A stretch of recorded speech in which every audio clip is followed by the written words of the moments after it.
Irmãos, nessa noite eu gostaria de compartilhar sobre um tema que fala sobre cristão saudável igual igreja saudável. E eu te convido a gente se colocar em oração agora. Vamos ficar em pé. Vamos orar.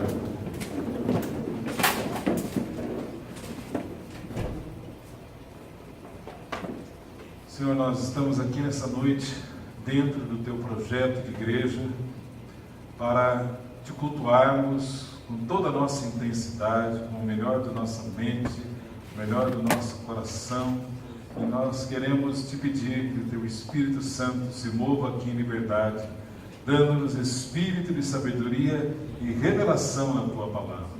Te pedimos que o Senhor fale conosco, que tudo aquilo que de alguma maneira nos desfoque, ou venha a bloquear ou a resistir à Tua palavra, seja repreendido agora em nome de Jesus. E que na liberdade do Teu Espírito Santo, o Senhor se mova aqui entre nós. Em nome de Jesus. Amém. Pode se sentar.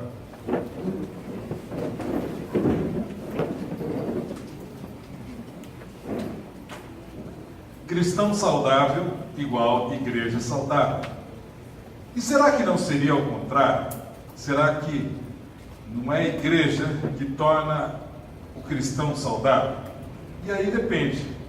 Pelo estilo que nós vivemos hoje de cristianismo, focado muito na instituição, talvez haja essa preferência. Eu vou naquela igreja porque ali eles terão condições de me capacitar para ser um cristão saudável. Não, eu vou naquela outra igreja porque eles têm um estilo de trabalho, porque isso está focado na instituição. Mas quando nós entendemos, dentro da dinâmica do Novo Testamento, entendemos que igreja é o quê? Igreja é este salão? Isso aqui é igreja? Não. O que é igreja? Repita. O que é igreja? Fala para o irmão ao lado. Nós somos a igreja. Pega aí do lado, na mão gordinha do irmão que está ao seu lado e fala assim: nós somos a igreja. Nós somos a igreja. Igreja é gente. Igreja é gente.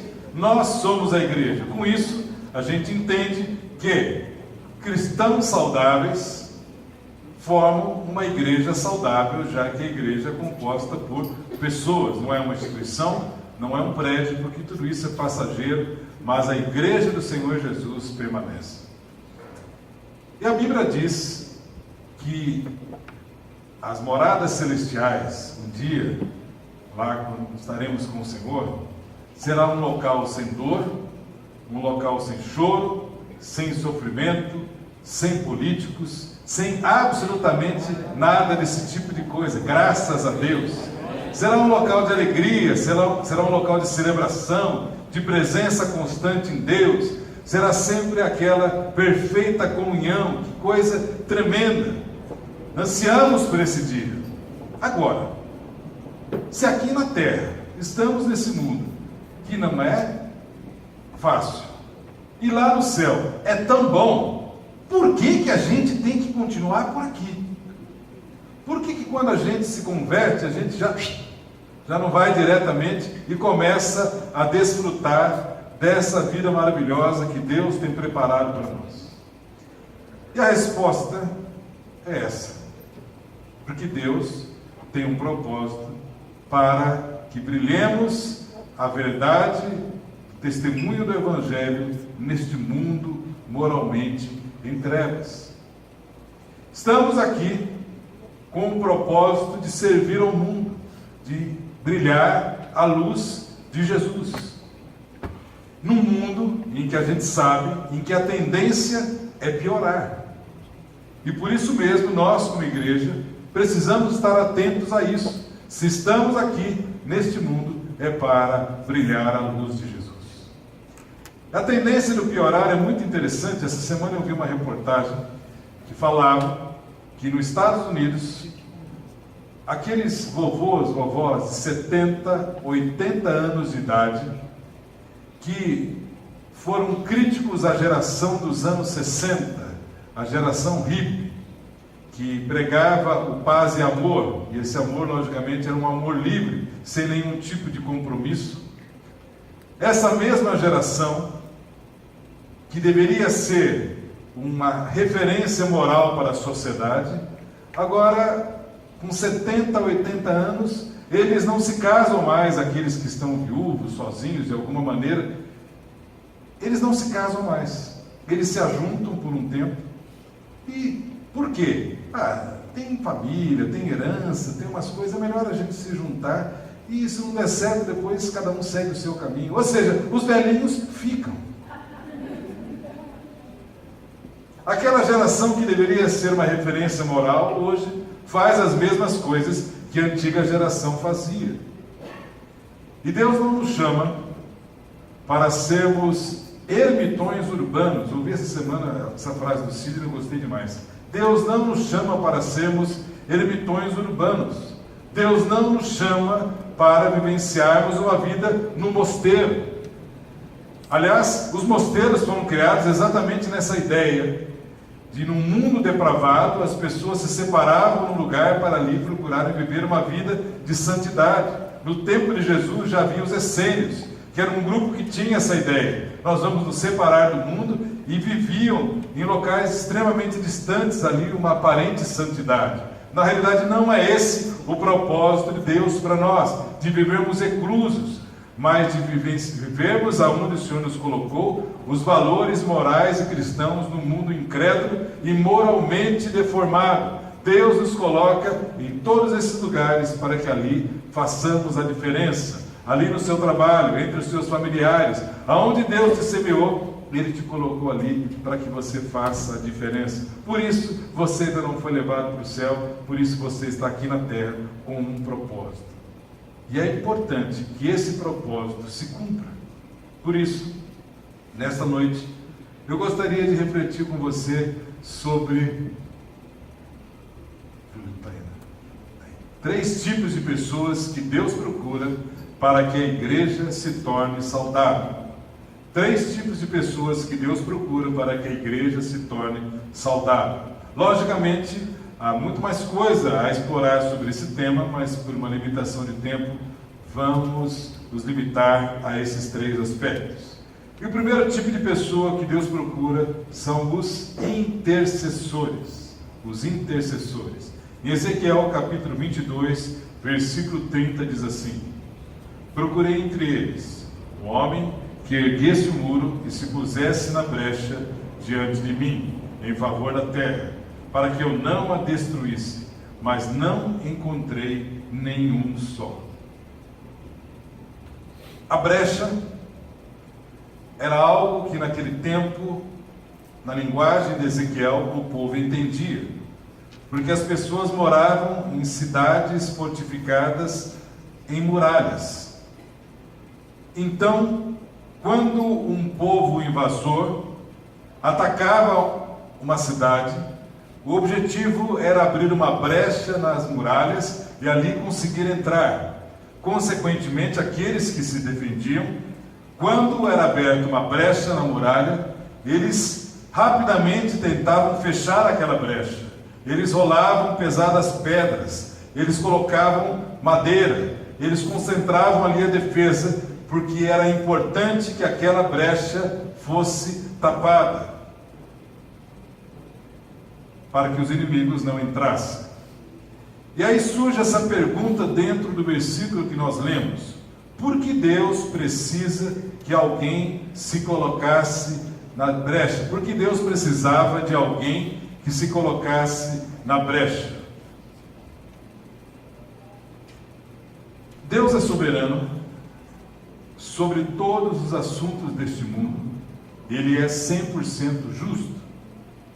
Mesmo assim, Deus considera os seres humanos responsáveis pelas suas ações. Nós somos responsáveis pelas nossas ações. E Deus, historicamente, ajusta as suas ações e os seus decretos de acordo com o modo como os homens correspondem.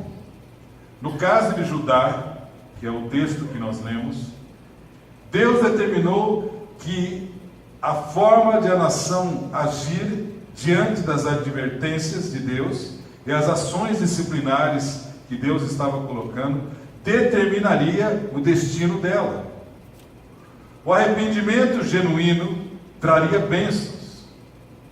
Já a insistência no pecado e desobediência provocaria exílio e invasão.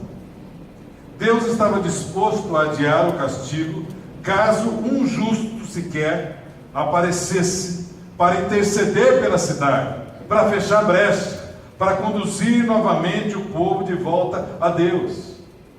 Mas infelizmente nenhum intercessor apareceu. O povo estava tão envolvido no pecado e nas suas ações fora de Deus. A sociedade estava tão deformada que ninguém se deu conta. Não apareceu nenhum lúcido para orar, para se colocar na brecha, para interceder. E por causa disso, eles sofreram a disciplina merecida.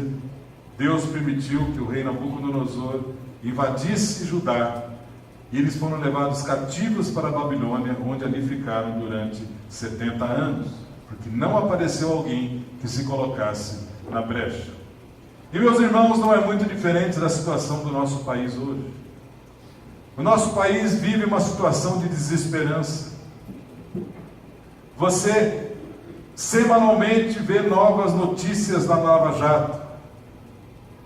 Você semanalmente vai ficando absorto com aquelas notícias, impressionados. Ainda somos surpreendidos com as coisas que vemos. Temos um presidente em que somente 7% do país, como foi mostrado essa semana, ainda confia que ele faz alguma coisa boa. Sabe o que é governar com 7% de aprovação? Significa não ter nenhum tipo de credibilidade. E a gente vive uma crise política, a gente vive uma crise econômica e, para não dizer, em consequência disso, desemprego e uma crise social. E a grande pergunta é o seguinte: Deus tem encontrado intercessores em nós, entre os cristãos, o seu povo, ou Deus só tem encontrado reclamadores? Você tem se colocado na brecha e tem intercedido costumeiramente pelo país? Ou você só reclama e não ora? Diante de situações da igreja, quando aparece algo que te desagrada, qual é a sua atitude? Você é um intercessor, se coloca na brecha: Senhor, tem misericórdia, dá-nos sabedoria, orienta-nos como igreja.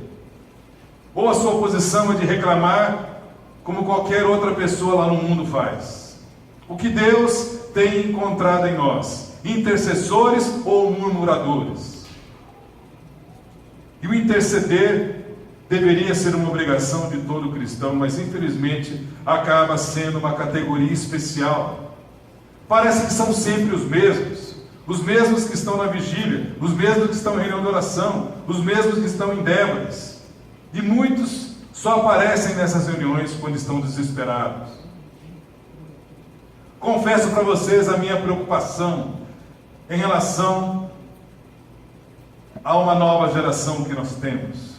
Gente boa, que ama a Deus, que optou por andar com Jesus, buscando santidade, equilíbrio, profundidade na palavra, buscando viver de uma maneira que agrade a Deus, sendo ensinada e discipulada, mas rasa na vida de oração, sem presença na vida de oração, com raras exceções.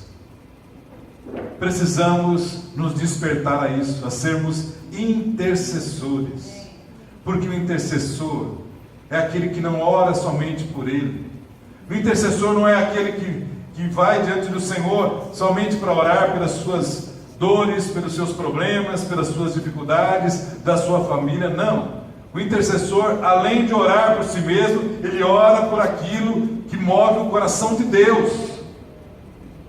E não ora simplesmente de uma maneira pontual. Um dia lá ele ora, não. O intercessor é aquele que ora até que a resposta venha. E Deus, em nosso meio, tem levantado intercessores. Falo como pastor e em nome dos meus colegas pastores, como somos abençoados por gente que chega para nós e fala assim: nós estamos orando por você, nós estamos cobrindo a sua vida. Me lembro historicamente de gente que me fazia muito bem quando falava isso, o seu Walter, Dona Eni, Dona Dalva. Edmil, você está colocando um nível alto de oração, tudo bem. Mas Deus tem levantado entre nós gente intercessora, gente que chega para nós, é interessante que a grande maioria são irmãs, que chega para nós e fala assim: nós estamos te cobrindo em oração. E meus irmãos, isso é tremendamente importante. Ministérios como parceiros de oração, isso nos faz muito bem. Eu estar pregando aqui e saber que há irmãos que estão agora como parceiros de oração, intercedendo. Semana que vem, a Angélica e eu iremos para São Bernardo, ministrar numa comunidade de irmãos queridos, amigos, que estão vivendo um momento muito difícil, tiveram uma divisão interna. Vamos falar de manhã com a igreja, à tarde com líderes, é uma situação extremamente delicada. O que você acha que eu já fiz? Já pedi, fala para os parceiros de oração.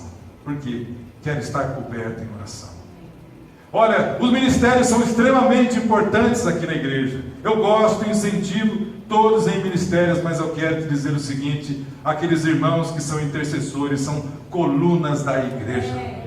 Colunas da igreja, aqueles irmãos que sustentam a igreja, muitos deles, a grande maioria, trabalhando nos bastidores, mas são irmãos que sustentam a igreja, são intercessores. Deus busca em você um intercessor. Segundo grupo, são os adoradores. João, capítulo 4, 22 a 24, diz assim: vocês, samaritanos, adoram o que não conhecem. Nós adoramos o que conhecemos. No entanto, está chegando a hora, e de fato já chegou, em que os verdadeiros adoradores adorarão ao Pai em espírito e em verdade. São esses os adoradores que o Pai procura. Deus é espírito, e é necessário que os seus adoradores o adorem em espírito e em verdade. Meus irmãos, o pastor Fernando Leite, sobre esse assunto, ele tem uma observação muito interessante. Ele diz assim, conforme lemos no texto: nós adoramos o que conhecemos. Adoramos o que conhecemos, baseados na nossa experiência de um conhecimento do Filho de Deus. Todos nós, quando nos entregamos e tivemos uma experiência com o Senhor Jesus, nos tornamos filhos de Deus e, consequentemente, passamos a conhecê-lo. Por isso que qualquer pessoa pode louvar a Deus, mas somente aqueles que o conhecem podem adorá-lo. A adoração genuína começa com o conhecimento. E conhecer na cultura judaica é um pouco diferente do conhecer na nossa cultura. Aqui, por exemplo, alguém pergunta: você conhece o fulano tal? Ah, conheço. Aí ele mora ali perto de casa, eu o vejo algumas vezes. Se nós temos alguma referência dessa pessoa, nós dizemos que o conhecemos, nem que seja algo de longe, ele é um conhecido. Na cultura judaica, conhecimento tem a ver com intimidade. Conhecimento na cultura judaica tem a ver com intimidade. Por isso, a palavra conhecimento é apresentada em algumas vezes em casais que tinham algum tipo de relacionamento sexual. Fala assim, por exemplo: e Adão conheceu a Eva, e Isaac conheceu a Rebeca. A Bíblia fala de conhecimento no sentido de intimidade, é essa a palavra. Ou seja, quando a Bíblia está falando de nós conhecermos a Deus, ele não está falando de uma maneira religiosa, alguém que vem na igreja, ou alguém que ouviu falar. A Bíblia está falando de alguém que tem intimidade com Deus. É essa a conotação da palavra. Por isso que a gente só adora um Deus que conhece. Ninguém passa diante de algum dos deuses humanos e qualquer pessoa e para e começa a adorá-lo. Não. A pessoa tem que pelo menos saber alguma coisa, ter algum relacionamento, estar ligado àquela religião, quanto mais em relação a Deus. Você só adora um Deus que conhece. E Jesus estava falando nesse texto para os samaritanos e, consequentemente, também para os judeus. porque eles faziam cultos a Deus. Eles se reuniam sempre, os judeus na sinagoga, os samaritanos ali no famoso Monte Gerizim, que era o local em que adoravam a Deus. Ali eles cantavam músicas, faziam ofertas a Deus, estudavam a palavra, tinham o famoso culto a Deus. Mas Jesus nos fala em Marcos 7,6: este povo me honra com os lábios, mas o seu coração está longe de mim. Esse povo me louva da boca para fora, porque o seu coração está longe de mim. E quando Jesus fala sobre coração, ele está se referindo, logicamente, não ao órgão aqui que nos mantém vivos. Jesus está se referindo às emoções, ao intelecto. O que Jesus está querendo nos dizer aqui, está afirmando que a vontade, a mente e as emoções deles estavam longe do Senhor. O que eles faziam era simplesmente louvar a Deus com seus lábios, era pura religião, sem coração. Eu quero te dizer que a verdadeira adoração alcança todo ser, implica em dobrar a sua vontade diante daquele que é o Senhor. Isso é adoração. É quando, por exemplo, o nosso corpo pode alegar: ora, eu não estou com vontade de fazer isso que Deus me mandou, eu não estou a fim de fazer isso que Deus mandou, mas o Espírito diz: faça do mesmo jeito, e nós vamos lá e fazemos em obediência. Isso pode ser adoração, desde que seja feito com excelência. Por quê? Você imagine a cena, eu sei que isso não acontece aqui, eu vou falar algo meramente ilustrativo. Você imagine a cena de uma mãe e fala para o filho ou para a filha: vai lá arrumar o seu quarto. Vai lá arrumar o seu quarto, porque especificamente hoje ele está bagunçado. Vai lá arrumar o seu quarto. E aí o filho fala assim: mas não quero, estou assistindo algo importante, vai mudar a minha vida, malhação. Não, eu não vou. Filho, vai lá arrumar seu quarto. O camarada vai lá, pega aquele monte de sapato, joga debaixo da cama, assim. Abre o guarda-roupa, pega aquela montanha, roupa limpa, roupa suja, joga tudo. É roupa que ele está no acampamento ainda, né? Que o cara nem desarruma mala, né? Não. Aliás, falei roupa de acampamento, mas não vou contar. Bem, aí ele pega e arruma a cama. Ele pega assim o lençol, dobra tudo, joga debaixo do travesseiro, né? Com meia suja direto, né? Estende, joga assim em cima da cama. Tá bom, mãe, já fiz. Ele obedeceu? Em termos. Ele fez de qualquer jeito. Fez, mas de qualquer jeito. Para a mãe serve, mais ou menos, vamos dizer que serve. Mas para Deus não. Para Deus não tem esse lance da gente fazer de qualquer jeito. Porque se é para Deus, tem que ser feito com excelência. Ou seja, todas as vezes que você obedece a Deus, mesmo não querendo fazer aquilo, mesmo contrariado no seu desejo, mas você obedece e faz em excelência. Isso tem uma palavra: adoração. Adoração é muito mais do que cantar. Adoração é quando oferecemos ao Senhor o nosso melhor em sujeição a Ele. Isso é adoração. Por isso, o culto que nós prestamos ao Senhor, o louvor, a piedade, não é somente aqui no nosso momento de reunião. Se você vem à igreja e aqui você presta o único culto que você presta ao Senhor durante a semana, quer te dizer que tem algo errado. Porque o culto nós prestamos ao Senhor todos os dias, que é o nosso culto racional. Por isso que a gente fala aqui da frente, nós vamos continuar o culto que nós estamos prestando ao Senhor individualmente, agora no coletivo. Não somente aos domingos, mas todos os dias da semana. Não somente nas atividades da igreja, mas em todas as nossas atividades. Isso é prestar culto ao Senhor. Não somente aqui no momento santo, mas na santidade do Senhor em nós. Isso é adoração. quando eu passo a responder a Deus, entendendo o seu controle sobre a nossa vida, e a nossa alma sossega em submissão a Ele. Isso é adoração. E Deus busca adoradores. Por isso o adorador, ele chega a Deus sem interesses.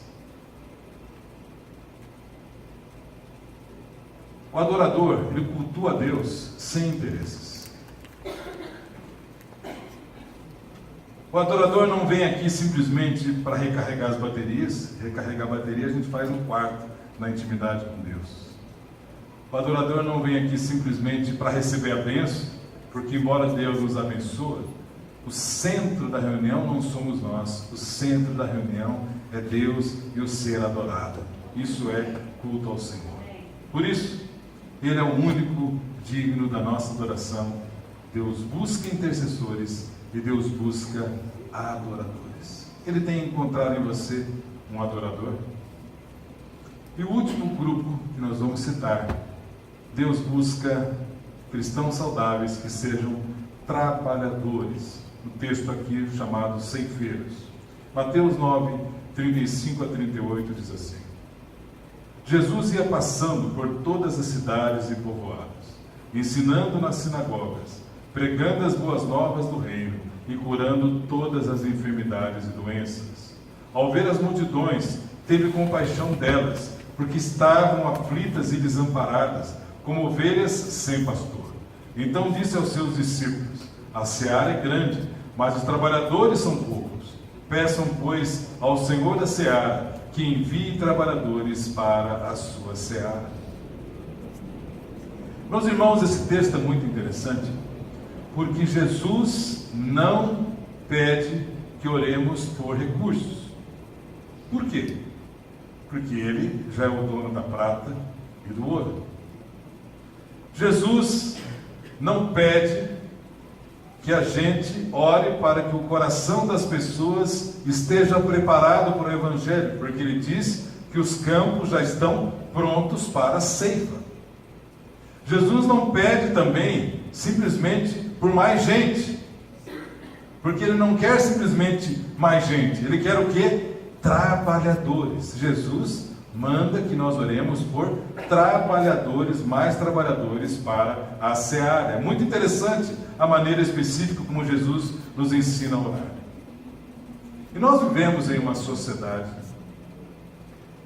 que destaca cada vez mais o conforto. Tudo é feito e organizado para o seu conforto. Eu não tenho nada contra o conforto, eu também gosto de conforto. Todo mundo gosta de conforto. O grande problema é quando isso é aplicado também à nossa vida espiritual. Quando nós procuramos uma vida espiritual com conforto e conveniência. E aí resulta o problema. Porque passamos a fazer as coisas de uma maneira que nos seja conveniente, aprazível, e não necessariamente o melhor. Por exemplo, no evangelismo, falando sobre trabalhadores,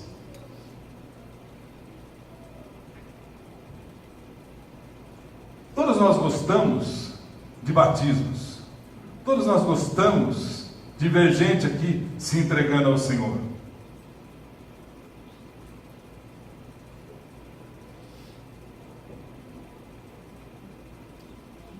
E hoje é um dia em que deveríamos, após a reunião, estarmos realizando batismos. Estava marcado, tanto para amanhã quanto para a noite. E não teremos nenhum. Por quê? Porque não temos sido trabalhadores. Mas cadê os pastores? Cadê os evangelistas? Cadê o pessoal para agitar? Quero dizer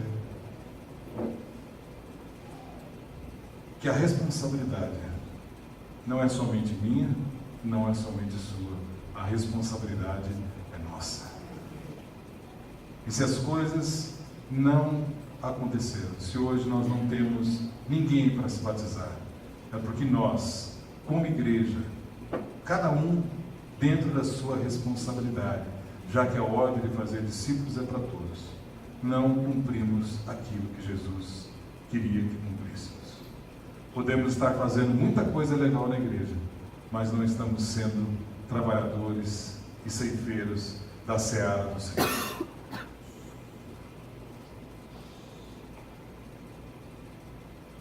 Missões. É muito legal a gente ouvir aqui a Serleide, o Aioba, contando sobre as experiências lá no Níger. Mas conforto espiritual é quando a gente fala, muito legal ouvir, mas eu contribuir, orar, ou enviar alguém, eu ou minha família, alguém da minha família, nem pensar. O que é isso? Viver de uma maneira confortável espiritualmente. Quando não evangelizamos e não temos frutos do batismo, significa o quê? Que estamos na zona de conforto. Ação social. A Cracolândia. Coisa terrível. Alguém tem que fazer alguma coisa.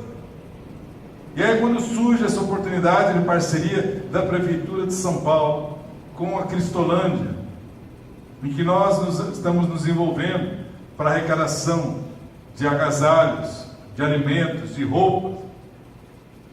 Graças a Deus, porque já temos um número suficiente. Mas, meus irmãos, era para estar transbordando ali. E se a gente precisa, então, de voluntários que trabalhem com essas pessoas. Ah, não, eu não tenho tempo, Deus. Eu não tenho tempo, não dá, eu tenho que lavar roupa, eu tenho que arrumar casa, eu tenho academia, eu tenho isso, eu tenho aquilo, eu tenho vergonha, eu não tenho jeito. Nós damos todos os tipos de desculpas. No frigir dos ovos, sabe qual é o problema? Não somos trabalhadores. E por que não somos trabalhadores? Porque não temos compaixão por aquelas vidas, assim como Jesus tinha. Jesus olhava para elas e se compadecia delas. E nós não nos compadecemos, porque ficamos fechados em nossas gostosas e fartas reuniões. Fiquei muito feliz em saber de um grupo familiar, liderado pelo Silvano e pela Elba, que realizaram ontem um evangelismo, chamando casais, e tivemos 6 casais que ainda não conhecem ao Senhor. Isso é muito importante. Os grupos familiares que nós oramos aqui precisam ter essa expectativa, porque grupo familiar que não cumpre a missão, que não olha para fora, fica somente olhando para o seu próprio umbigo, são os mesmos motivos de oração, são as mesmas coisas, as coisas não acontecem, e aí de repente o grupo passa a não ser mais tão atraente. Por quê? Porque estamos voltados só para nós mesmos. O grupo tem que ser voltado para fora, os ministérios têm que ser voltados para fora, a igreja tem que ser voltada para fora. Esse é o significado da palavra igreja. Eclesia significa aqueles que são voltados para fora. E meus irmãos, nós estamos no mundo exatamente para que aqui a luz de Cristo faça a diferença. Por isso temos que aproveitar o nosso tempo, porque se estamos aqui hoje, é porque Deus tem um propósito. Vivemos num mundo desesperançoso. Esta semana eu fiquei impressionado de ver uma notícia de que na França, onde o voto não é obrigatório e é considerado o país mais politizado do mundo, somente 43% dos franceses votaram. A minoria, porque as pessoas já desacreditaram dos sistemas políticos e das soluções. E a projeção que eles fazem aqui no Brasil é que se o voto não fosse obrigatório, somente 15% das pessoas votariam. Tal a desilusão que as pessoas têm. E meus irmãos, nós temos que saber aproveitar essas oportunidades e mostrarmos que a solução não é o candidato messiânico A ou B. A solução para o nosso país é Jesus. A solução para o ser humano é Jesus. E sabe quem Deus escolheu para fazer isso? Você e eu. Vira para o irmão lá e fala assim: Deus te escolheu para você levar a sua luz.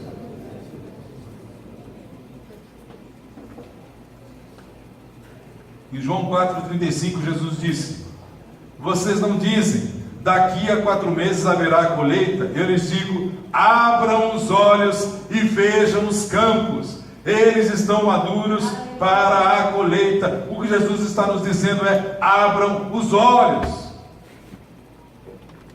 A colheita está pronta para ser ceifada. E se nós, como cristãos, não ceifarmos, sabe o que vai acontecer? Outras seitas virão e ceifarão. Depois não adianta a gente reclamar. O islamismo está fazendo isso.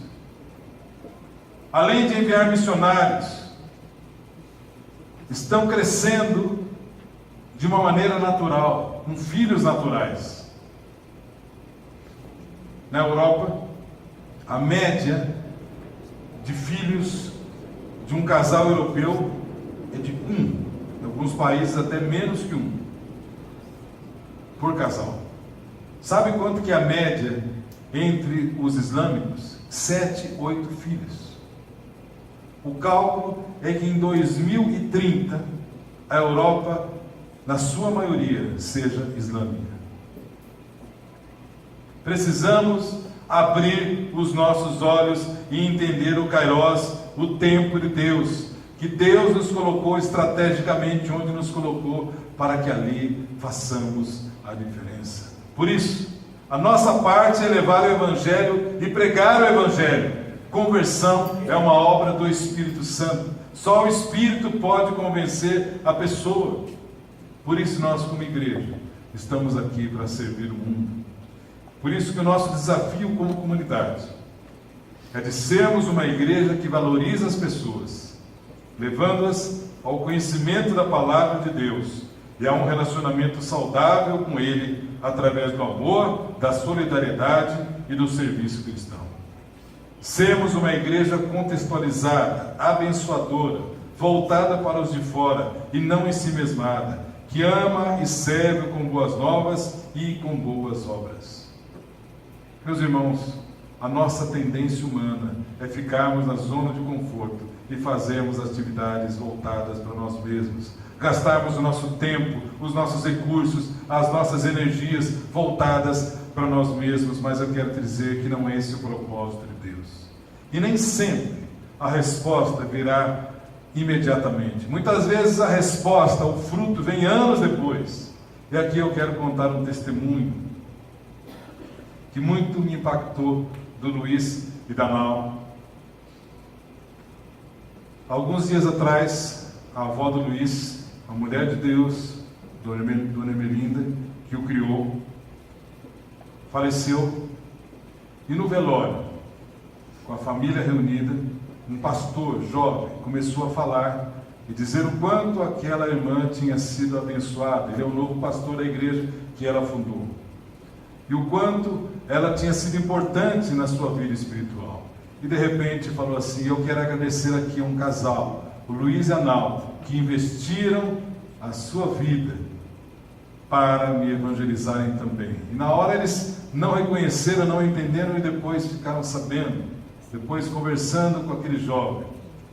Ele é irmão, não sei quantos aqui lembram, da Lucimara. A Lucimara foi uma irmã que congregou conosco por muitos anos, e depois, por um problema de enfermidade, ela não podia mais vir às reuniões, e a igreja ia até a sua casa, os irmãos iam até a sua casa e faziam ali a reunião e evangelizavam. Só que o seu irmão era um alcoólatra, um daqueles camaradas que você olha e pensa assim: rapaz, esse cara não dá nada, porque alguém pregou o evangelho e investiu na sua vida. Hoje ele é um pastor, um homem de Deus que tem abençoado a vida de muitos. Eu quero te dizer que tem muita gente com potencial, e a gente não olha essas pessoas com potencial, achamos que não tem mais jeito, nos acostumamos com aquela situação, nos acostumamos com aquele amigo, ele é tão gente boa, aquele familiar é tão gente boa, eu não quero ser chato, eu não quero incomodar, e a gente não fala do evangelho, a gente se acostuma em vê-lo como gente boa, mas sem Jesus, ele é muito legal, só falta Jesus. E se falta Jesus, falta tudo. Nós, como igreja, temos esse chamado hoje. Eu quero te dizer que é extremamente significativo num dia como hoje, em que deveríamos estar realizando batismos e não estamos. Nos leva a uma reflexão como igreja, na responsabilidade de todos nós. Nos leva a perguntas: você tem gerado filhos espirituais. O seu envolvimento com a igreja se limita a vir, ouvir palavras, participar de algumas reuniões, legal, e volta para casa. Temos tido compaixão pelas vidas. Jesus disse que os campos estão prontos para a colheita. O fruto é determinado pela raiz. Só evangelizaremos se tivermos compaixão pelos perdidos. Você tem tido compaixão? Deus busca 3 tipos de pessoas, segundo estudamos. Deus busca intercessores, Deus busca adoradores e Deus busca trabalhadores, cristãos saudáveis, perfazendo uma igreja saudável. Deus tem encontrado em você essa pessoa. Que tal se a gente orasse agora? Que tal se a gente formasse grupos de 4 pessoas e orássemos pedindo agora misericórdia de Deus para nós? Você pode ouvir essa palavra: olha, não tem ninguém batizando, eu não vou mudar nada na minha vida, vou continuar aqui indiferente. Ou você pode sair dessa noite com o seu coração quebrantado e pedindo: Senhor, quero ter compaixão pelas essas vidas, misericórdia para mim, misericórdia para nós como igreja. Vamos formar grupos de 4 pessoas e vamos orar uns pelos outros. Não é hora de você orar pedindo por enfermidade, por emprego, por alguma dificuldade. Não é hora de você orar por você. É hora de nós orarmos por nós como igreja, para que Deus tenha misericórdia e que tenhamos um coração cheio de compaixão pelas vidas. Pede ao Senhor isso: Senhor, eu quero vidas, quero ter compaixão pelas vidas. Tem misericórdia, Senhor.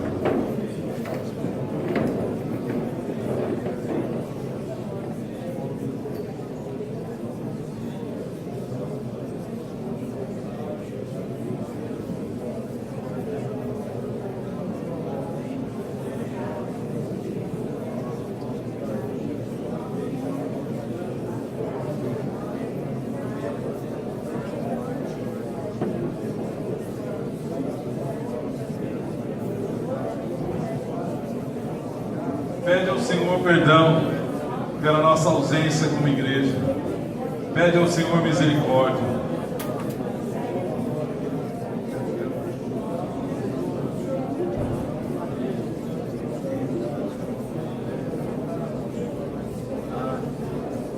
Clame misericórdia ao Senhor.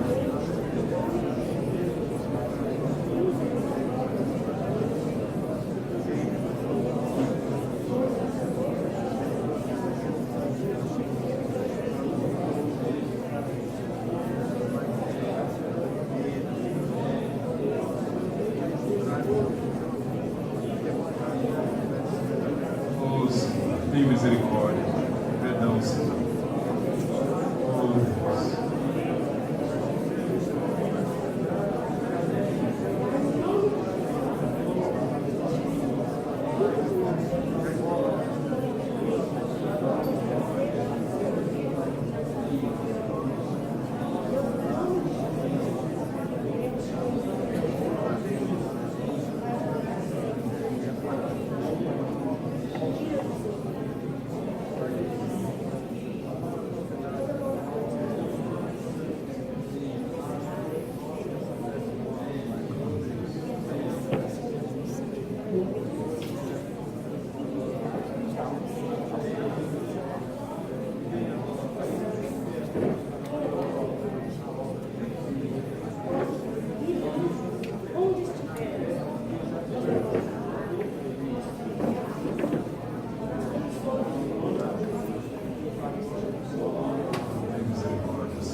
Profetiza grande colheita, profetiza muitos batismos, profetiza vidas rendidas ao Senhor, profetiza que a sua vida frutificará.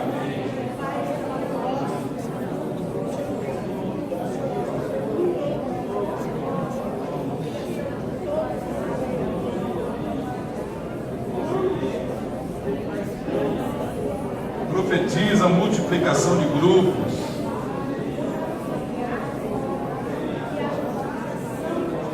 Profetiza a igreja atuante, missionária, evangelista.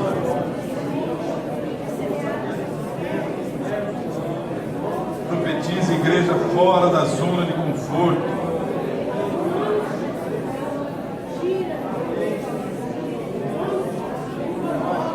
Profetiza que a sua agenda vai mudar para a agenda de Deus. Profetiza compaixão pelas vidas a começar de você. Profetiza que você será a resposta da sua oração.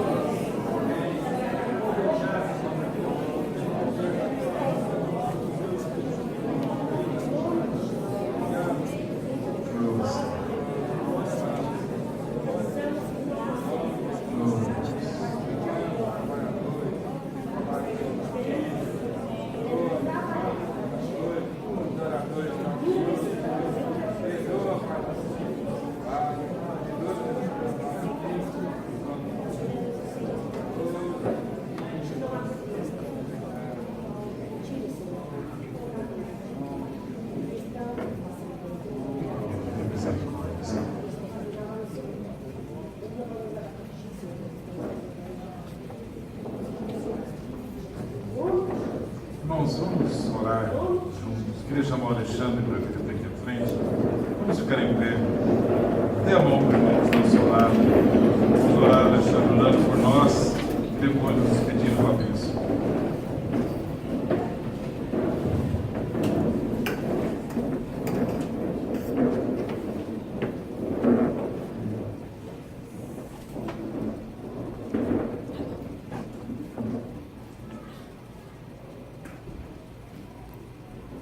Glória a Deus.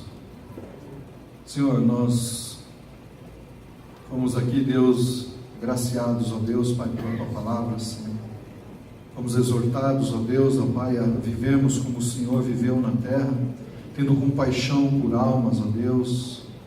Senhor, a Tua palavra diz, em Mateus capítulo 4, versículo 23, que Jesus percorria todas as aldeias.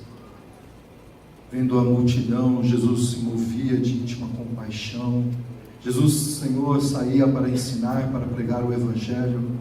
E nós fomos, ó Deus, ó Pai, exortados nesta noite, Deus, ó Pai, pela palavra do Senhor, Pai, a avaliarmos nossa vida, Senhor, diante do Senhor. Obrigado pela palavra, Deus, Pai, que vem ao nosso encontro, ao encontro do nosso coração, da nossa vida, desta igreja, Senhor. Ó Deus, nós em nome de Jesus, Pai, queremos aqui, Deus, Senhor, ó Deus, te pedir perdão e clamar ao Senhor, Pai, que o Senhor, ó Deus, nos dê estratégia, Pai, que portas venham se abrir, Deus, em nome de Jesus, e que o Senhor encontre aqui, Senhor, ó Pai, os teus, Senhor, adoradores, ó Deus, os trabalhadores, ó Pai, Senhor, em nome de Jesus. Sabemos, Pai, que não há plano B, somos a igreja, somos os trabalhadores, somos nós que iremos andar sobre esta terra, somos nós, ó Pai, que somos a Tua boca nesta terra para falar, para ensinar, ó Deus, para proclamar o reino do Senhor. Por isso, Senhor, toma nossas vidas nessa hora, aqueles, ó Deus, que estão se colocando, Deus, ó Pai, Senhor, ó Pai, neste momento, Senhor, e podendo, Senhor, no seu coração declarar: eis-me aqui, conte comigo, Senhor, aquilo que o Senhor irá fazer nessa geração, conte conosco, Deus. Usa-nos para a Tua glória. Nós te pedimos, ó Deus, para que portas possam se abrir. Nos conduza, Senhor, aos necessitados, ó Deus. Senhor, nos conduza, leva-nos, ó Deus, aos bairros necessitados, carentes, ó Deus, ó Pai, para que nós possamos proclamar a palavra do Senhor. Senhor, em nome de Jesus, eu quero profetizar que nesta semana, Senhor, todas as oportunidades que eu creio que virão até nós, todas as oportunidades, porque a seara é grande, Senhor, as pessoas estão clamando por uma palavra,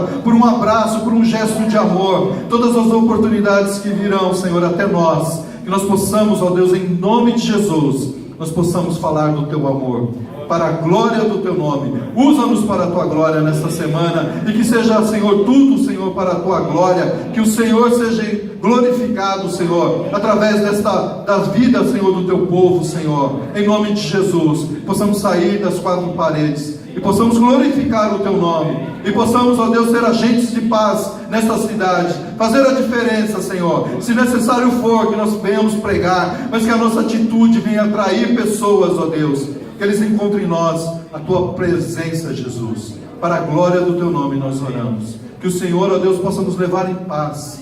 O Senhor te abençoe e te guarde. O Senhor faça resplandecer o seu rosto sobre ti e tenha misericórdia de ti. O Senhor sobre ti levante o seu rosto e te dê a paz. Em nome de Jesus. Amém. Glória a Deus.